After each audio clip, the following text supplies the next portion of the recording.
Before we start, let's try to hit 50 likes on this video if you want to see more content like this regularly. And also, we are really close to 100 subs on the channel, so let's try and hit it before the next episode.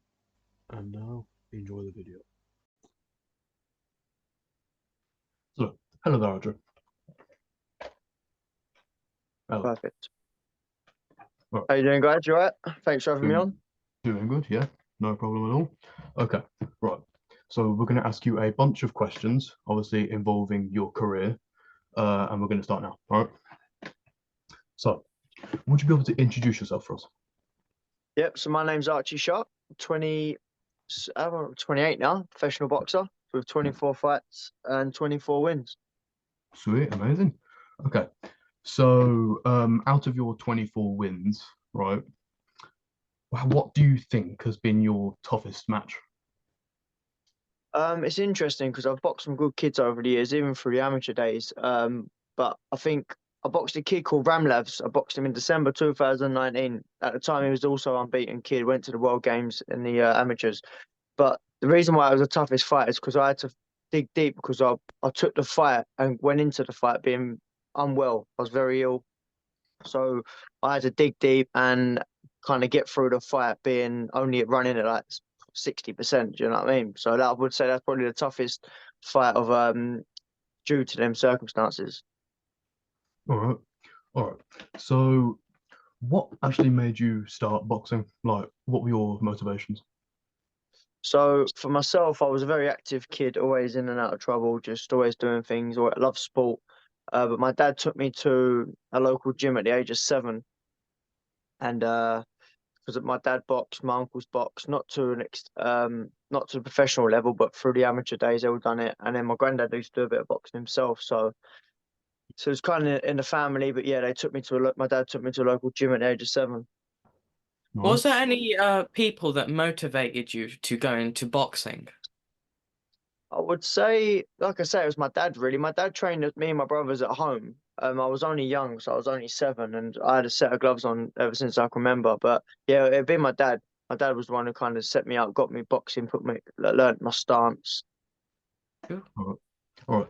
So, how long have you actually been boxing?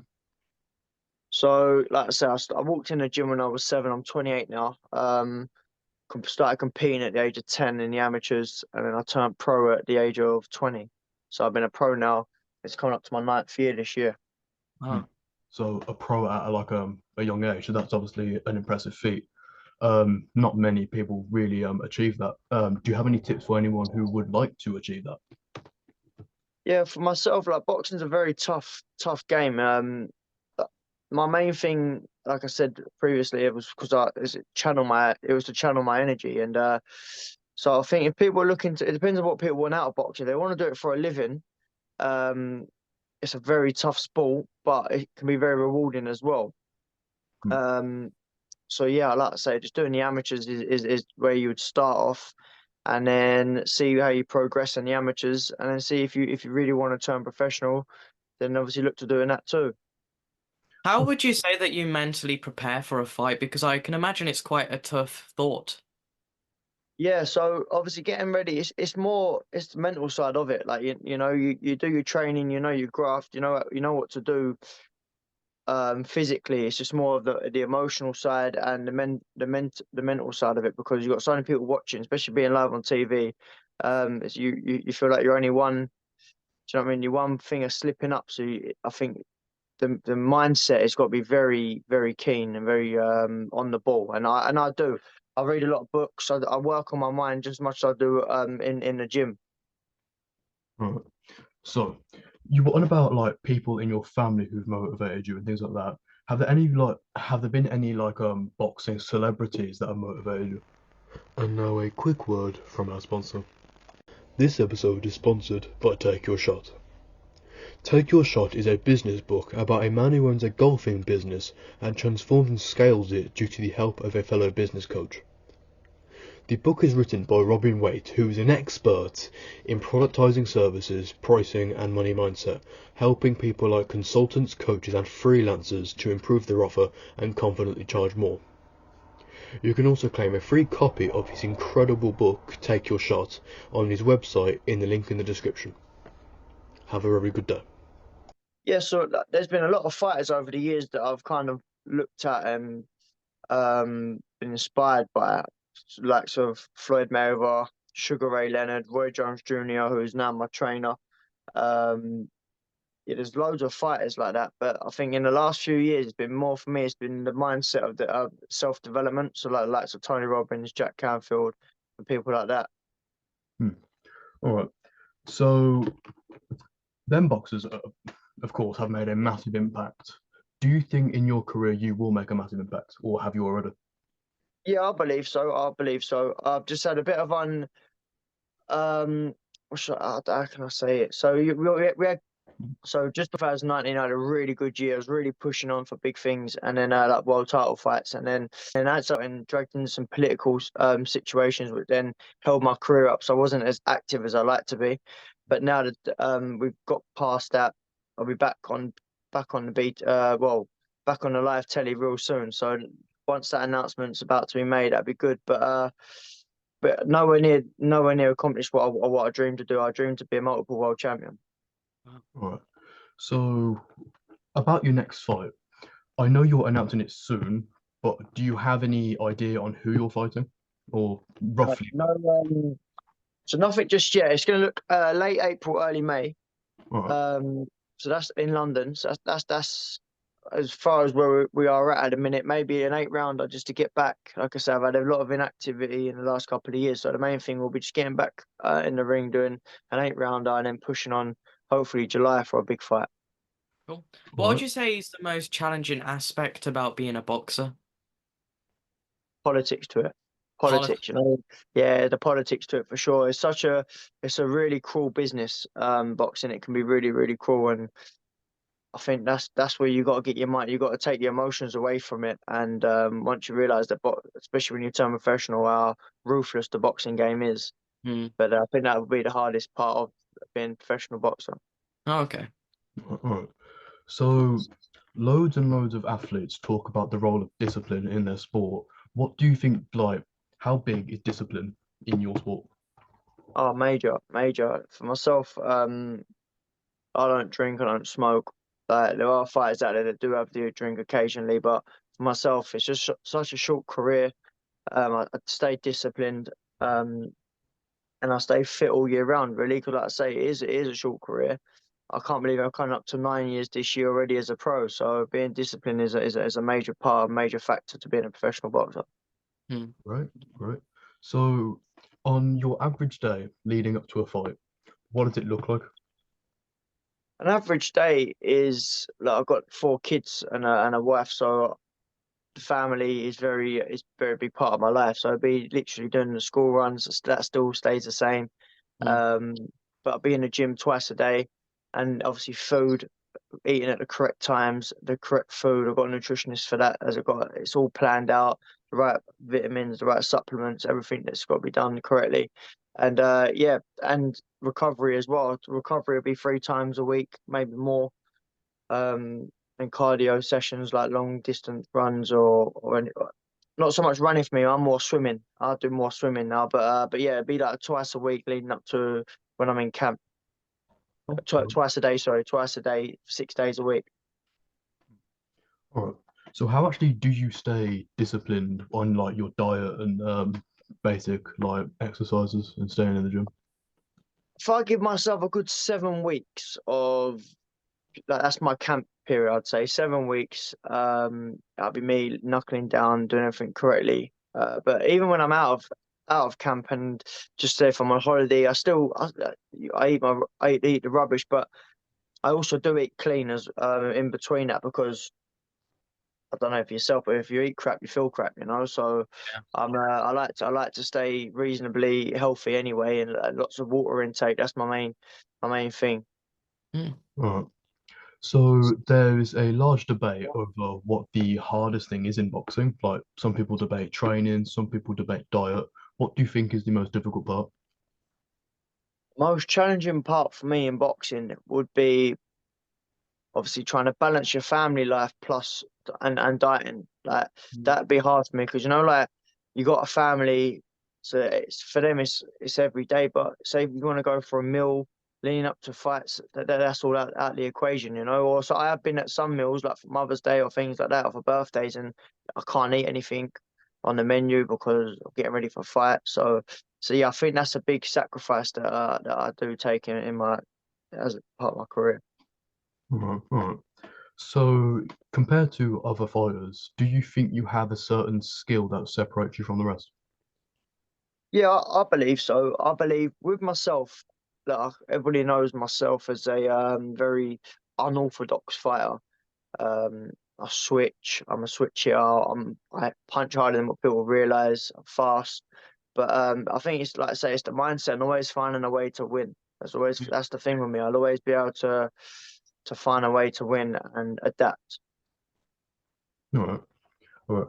So, out of everything you do training wise, right, what do you think is the most effective?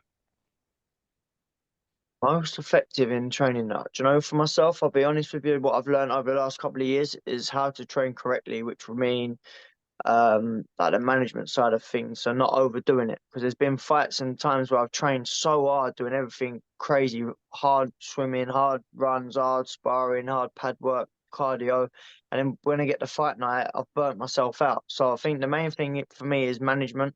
Um, that's probably the hardest thing is getting that correctly, so you peak at the right time. 'Cause you don't want to peak too early, um, but yeah, myself, I am known for I could for example, the punch bag. Yeah, if someone's on a punch bag, they like to just get through it. For me, I push myself. Like I make sure that I work the bag, and I make sure that's really hard work for me. Pad work and things like that's just easy. I could do that 20, 30, 40 rounds all day.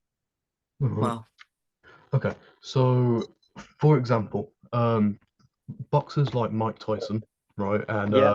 Muhammad Ali, they of course had these like pre-fight rituals, right? For instance, they were, shadow boxing in the changing rooms or even punching holes in the walls, right?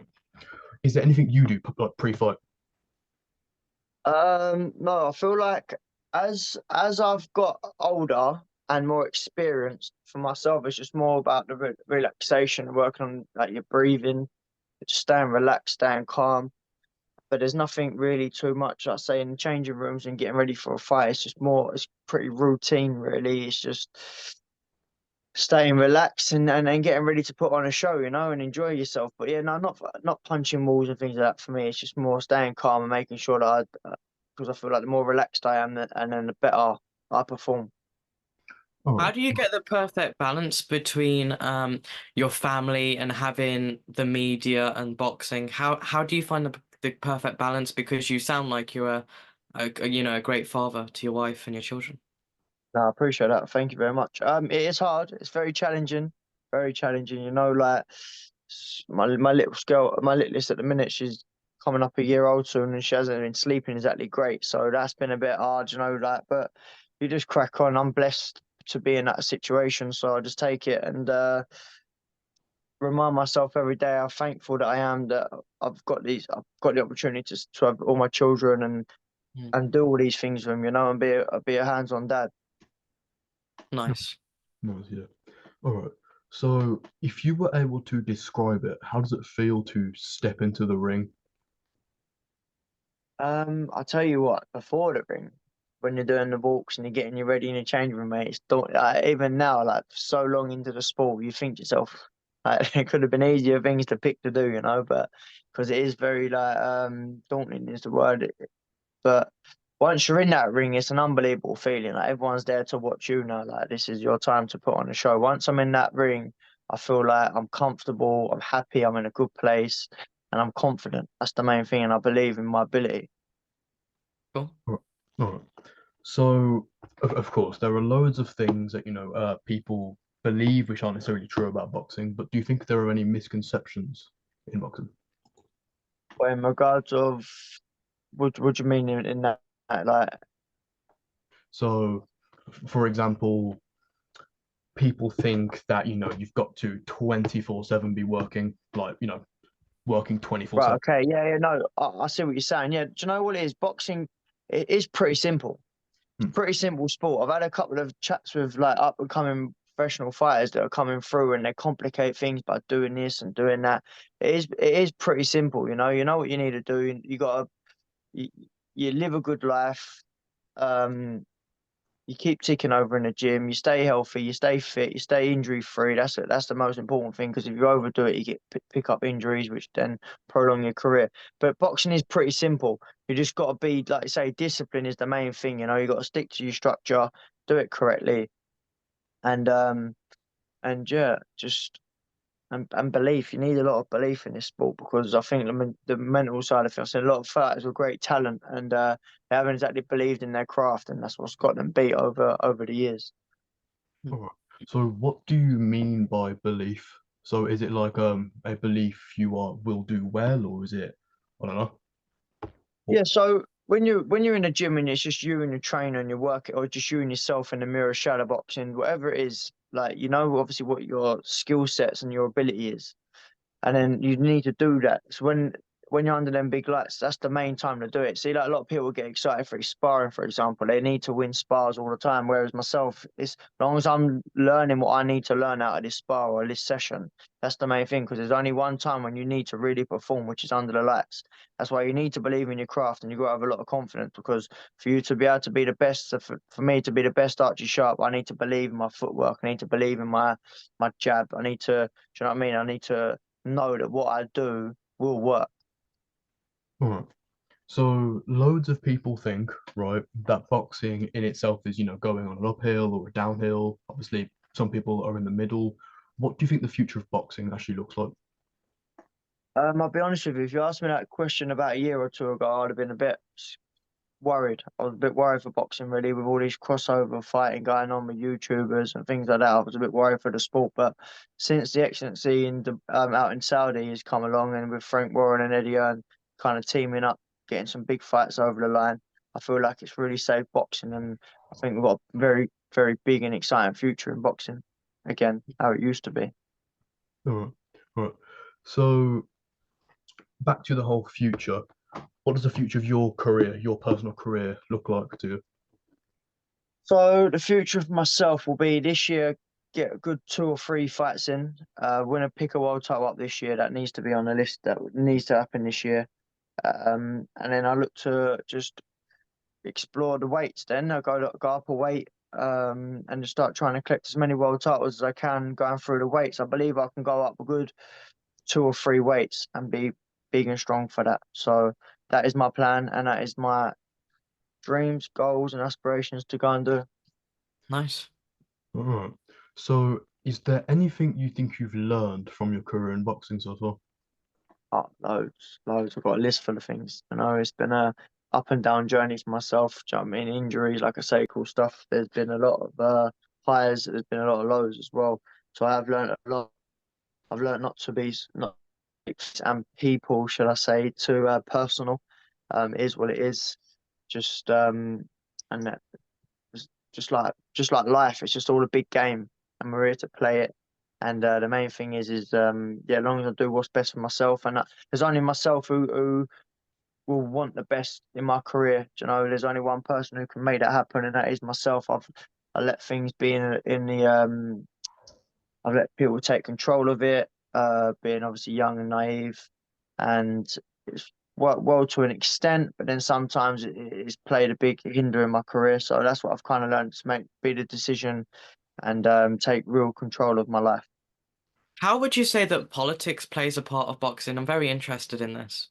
It's just with fights. Like, for example, myself, I was number one in the WBO, ready to fight for a world title fight for the last 2 years. I was number one, and then because of my inactivity due to promotions, due to my promoter and getting me out on shows, I then lost my ranking. Not I'm still number 5, but I mean they brought me down from 1, 2, 3, up down the ranking, basically, due to things that are out of my control. Like, I've been fit, I've been in the gym. There's no reason for me not to fight. There's no injuries. So on my behalf, I've done everything that's been asked for as a fighter.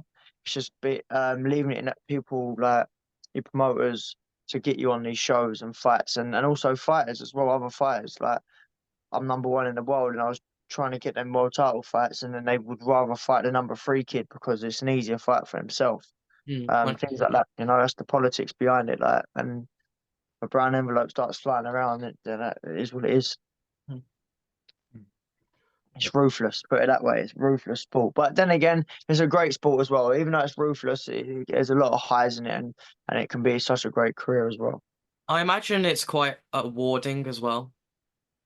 Yeah, very rewarding because it's just you yourself in that ring, and it's just you yourself doing them hard runs, not eating.